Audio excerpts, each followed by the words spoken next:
देखते ही देखते टेक्नोलॉजी कितनी तेजी से भाग रही है। 2G के बाद 3G, 3G के बाद 4G और अब 5G भी हमसे दूर नहीं। 5G के बाद नए नए दरवाजे खुलेंगे। मशीन लर्निंग से लेकर machine communication, AI, robotics, high velocity data transfer, कई सारी चीजों में हमें बढ़ोतरी देखने को मिलेगी। लेकिन मन में एक सवाल ये भी आता है कि हर सिक्के के जिस तरीके से दो पहलू होते हैं, क्या 5G से हमें कुछ नुकसान भी होगा, कुछ क्षति भी पहुंचेगी? आइए इस वीडियो में मैं आपको रेडियो वेव्स के बारे में समझाता हूं कि आपके फोन से जो रेडिएशन निकलता है वो कितना हार्मफुल होता है आप सभी के लिए। 4G में कितना हार्म आपको पहुंचता है और 5G में ये हार्मफुल इफेक्ट्स कितना ज्यादा बढ़ जाएंगे। कई दावों की माने तो 5G की रेडिएशंस की वजह से लोगों को कैंसर होगा। नीदरलैंड्स में बर्ड्स का पूरा एक झुंड मर गया जब 5G की टेस्टिंग हो रही थी। इन दावों में कितनी सच्चाई है ये भी वीडियो में हम जानेंगे। आगे बढ़ने से पहले दोस्तों इस वीडियो को लाइक करें और अपने इस चैनल हिंदुस्तानी हेल्पर को सब्सक्राइब करके बेल आइकन प्रेस कर लें ताकि आप इंफॉर्मेशनल वीडियोस देखते रहें। और मुझसे पर्सनली जुड़ना हो तो डिस्क्रिप्शन में प्रोवाइडेड लिंक से इंस्टाग्राम पर फॉलो करें।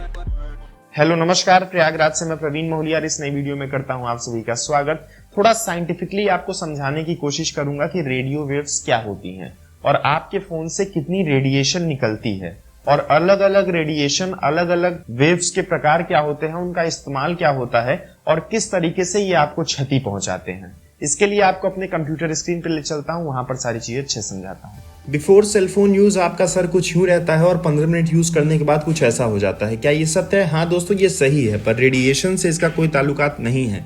ये हम आपको आगे बताएंगे ऐसा क्यों होता है, पर उसके पहले हम जानते हैं इलेक्ट्रोमैग्नेटिक स्पेक्ट्रम के बारे में। दोस्तों, इलेक्ट्रोमैग्नेटिक स्पेक्ट्रम में कई सारे वेव्स होते हैं। जो शुरुआती स्तर की वेव्स होती हैं वो रेडियो हैं, फिर माइक्रोवेव है, फिर infrared, visible light, ultraviolet, x ray, gamma rays. हम सबके बारे में आपको बताएंगे, लेकिन ये जान लीजिए जो इधर रेस हैं उनकी वेवलेंथ की साइज ज्यादा है, वो लेंथ में लंबी हैं, और जो इधर रेस है उनकी लेंथ तो कम है लेकिन एनर्जी ज्यादा है। वो उतनी तेज ही वाइब्रेट करके फ्रीक्वेंसीज में आगे बढ़ती हैं और इसी तरीके से वो ज्यादा इंसान को हर्ट करती हैं। जो ज्यादा एनर्जी वाली रहेंगी वो ज्यादा हर्ट करेंगी और जो कम एनर्जी वाली रहेंगी तो वो कम हर्ट करेंगे। और आप इस चार्ट से समझ सकते हैं। आपको समझाएं कि ये रेव्स कहाँ इस्तेमाल होती हैं। तो रेडियो वेव्स जो है वो टावर में, सेल फोन में, रेडियोस में, टेलीविजन में यूज होती है। इंफ्रारेड जो है वो सैटेलाइट में, रिमोट में, और बीच में माइक्रोवेव भी आता है। इसके बाद अल्ट्रावायलेट रेस होती है जो कि आम तरीके के बल्ब से निकलती है और उसके साथ ही साथ सूरज से सबसे ज़्यादा ही निकलती है। फिर एक्सरेस आता है, इसी वजह से एक्सरे बार बार नहीं कराना चाहिए क्योंकि ये आपको हार्म करती हैं। फिर आती हैं गामा रेस, ये रेडियो एक्टिव मटेरियल से निकलती हैं। अल्फा, बीटा, गामा रेस आपने इनके बारे में पढ़ा होगा और ये सबसे ज़्यादा हार्मफुल होती हैं। अब जो हमारे फ़ोन से निकलता है 2G में, दोस्तों उनकी जो कैपेसिटी होती है वो काफ़ी कम होती है। आपको समझाने के लिए सबसे पहले वेवलेंथ की जो स्टैंडर्ड यूनिट है वो समझना पड़ेगा, वो है हर्ट्स। दोस्तों जो 2G होता है लगभग 1000 मेगाहर्ट्ज तक होता है। फिर 3G और 4G आता है, वो भी 2-3 गीगाहर्ट्ज तक होता है, मतलब कि 2-3 हजार मेगाहर्ट्ज।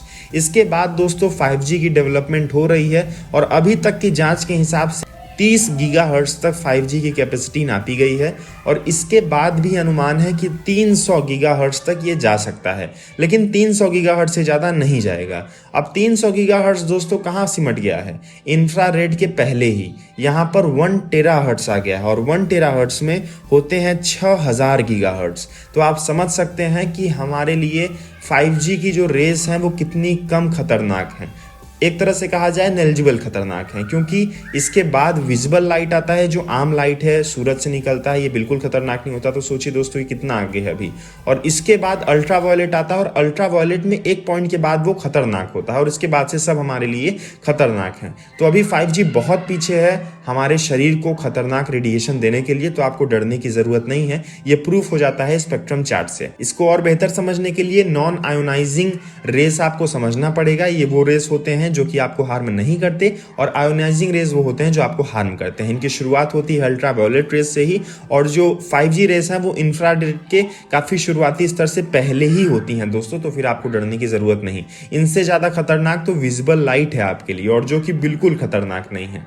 तो फिर निसंकोच आप 5G का इस्तेमाल कीजिए, इंतजार कीजिए। मैं आपको न्यूज भी बताता रहूंगा कि कौन 5G लॉन्च कर रहा है, किस प्लान के साथ। यहाँ पर अब जानने वाली बात है कि फोन से रेडिएशन निकलता कैसे कैसे है। फ़ोन के अंदर दोस्तों जब आप कुछ बोलते हैं, कुछ मैसेज टाइप करते हैं, कुछ फीडबैक अंदर देते हैं, तो सबसे पहले फ़ोन आपका कन्वर्ट कर देता है उस फीडबैक को इलेक्ट्रिक इम्पल्सेस में और रेडियो वेव्स के फॉर्म में टावर तक भेजता है। फिर वो टावर दूसरी जगह टावर तक भेजता है और फिर वो टावर आपके फ़ोन में भेजता है। इसी प्रकार से फ़ोन का प्रोसेस काम करता है, जो कि काफ़ी आसान है। अब ये क्या है दोस्तों, ये है आपके शरीर की टिश्यूज़। आपकी टिश्यूज़ गर्म हो जाती है अगर फ़ोन को आप ज़्यादा समय तक इस्तेमाल करते हैं, फ़ोन को अपने करीब रखते हैं, और टिश्यूज़ अगर लंबे समय तक गर्म होगी तो फिर हो सकता है आपको किसी प्रकार की क्षति पहुंच सके। अभी तक इसका कोई साइंटिफिकली प्रूवन रिजल्ट नहीं है, ना ही कोई आउटकम है किसी रिसर्च का। अभी तक जितनी भी रिसर्च हुई है सब में कहा गया है कि फ़ोन इस्तेमाल करना सेफ है।